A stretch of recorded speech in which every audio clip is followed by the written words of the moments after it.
Bonjour, je vous propose aujourd'hui de corriger l'évaluation de type brevet que vous avez demandé donc de rédiger et de m'envoyer. Alors dans ce travail, on vous demandait tout d'abord, à partir des informations du document 1, de compléter pour les cas numéro 2 et numéro 3 du document numéro 2 les paires de chromosomes numéro 11 avec le nom des allèles qui étaient portés par ces chromosomes.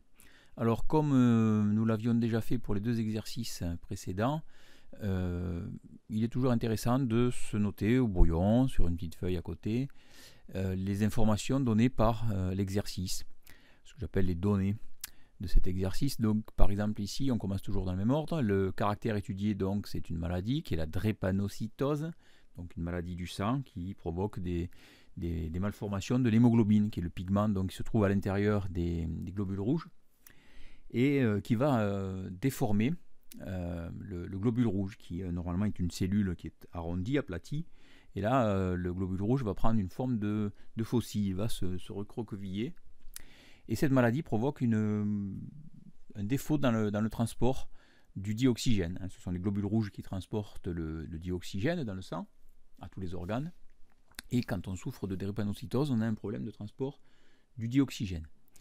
Alors ce caractère, cette maladie dépend d'un gène, donc c'est un gène qui est responsable de cette maladie. Il est situé, ce gène, sur les chromosomes numéro 11, donc la paire de chromosomes numéro 11.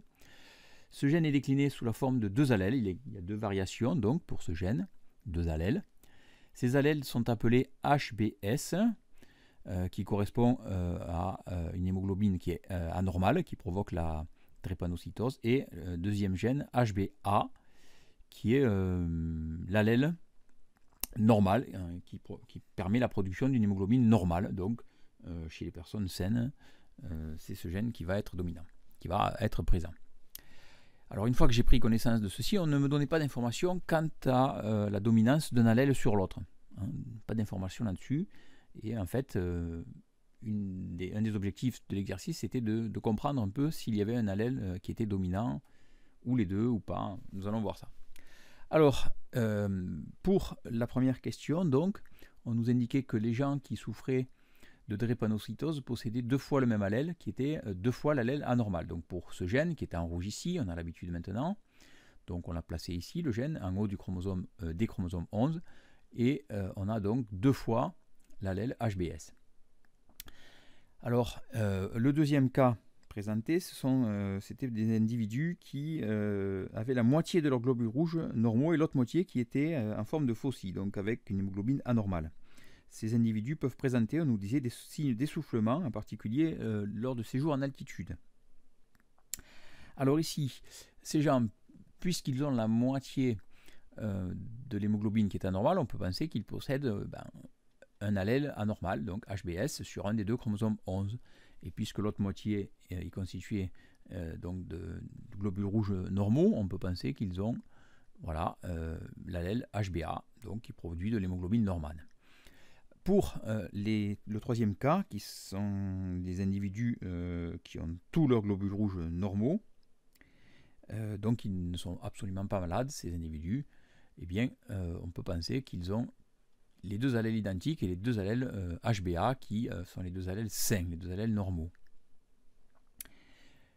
Pour la deuxième question, alors la deuxième question demandait d'exploiter plusieurs documents et de les mettre en lien, de les mettre en relation et de les citer dans la réponse. Donc on nous demandait d'expliquer pourquoi la drépanocytose de la Sana Diarra s'est déclenchée lors de son stage de préparation.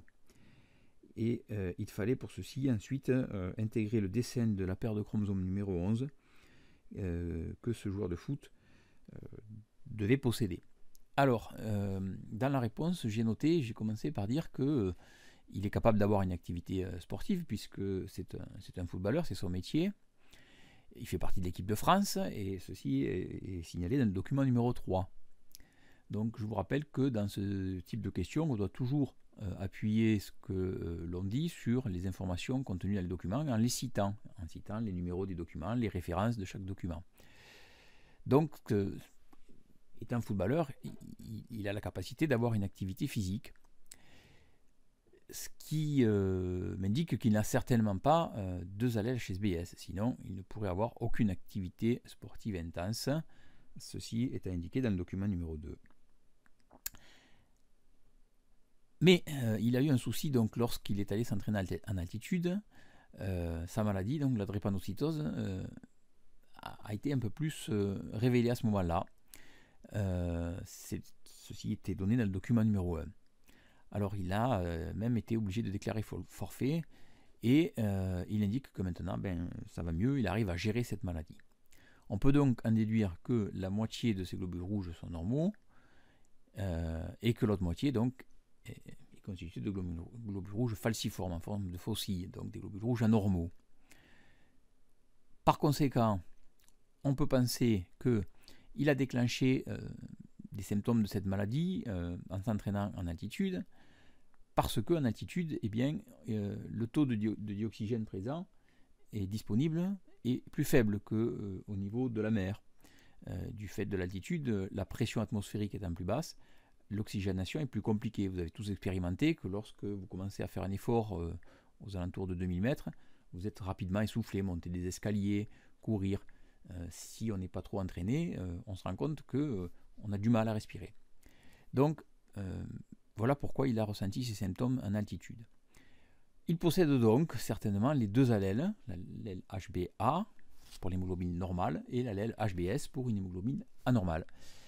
D'où le schéma que j'ai reproduit ici, en n'oubliant pas d'indiquer le titre, très important, souligné, avec le gène représenté par le trait rouge sur les deux chromosomes, donc le gène ici de l'hémoglobine, et les deux allèles, HbA, allèle normal pour une hémoglobine normale, et HbS pour une hémoglobine anormale. Donc voilà pour la question numéro 2. Nous allons passer à la question numéro 3.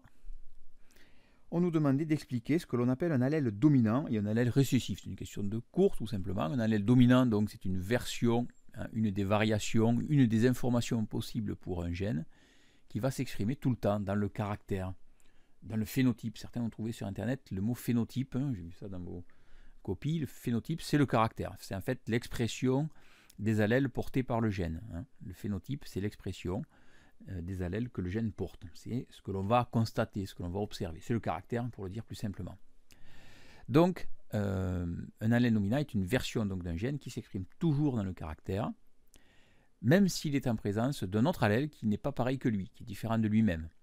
Nous avions vu par exemple dans le groupe sanguin l'allèle A, qui est un allèle dominant. Lorsqu'il est présent avec l'allèle 0, eh bien l'allèle A s'exprime.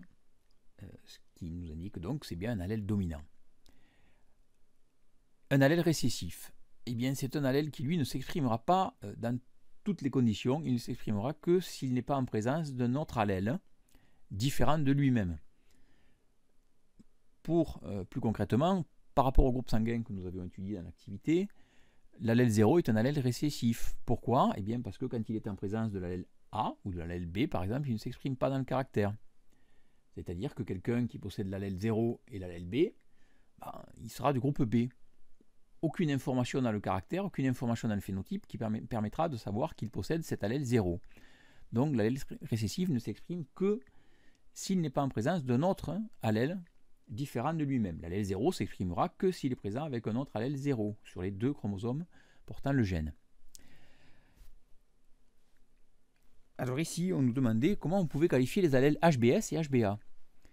Alors ces deux allèles, on l'a vu tout à l'heure, par exemple chez Lassana Diarra, ces deux allèles s'expriment quand ils sont tous les deux en présence l'un de l'autre. Les deux s'expriment. Ceci correspond donc à la définition d'allèle dominant. Ces deux allèles, HbS et HbA, peuvent être qualifiés tous les deux d'allèles dominants. Les deux donc s'expriment, même s'ils sont l'un en présence de l'autre. Ce sont donc des allèles dominants, c'était la réponse. Voilà, je vous remercie. Si vous avez d'autres questions, des informations complémentaires à demander, n'hésitez pas à me faire un petit message par pronote ou bien à m'écrire par ma boîte mail. A très bientôt, au revoir.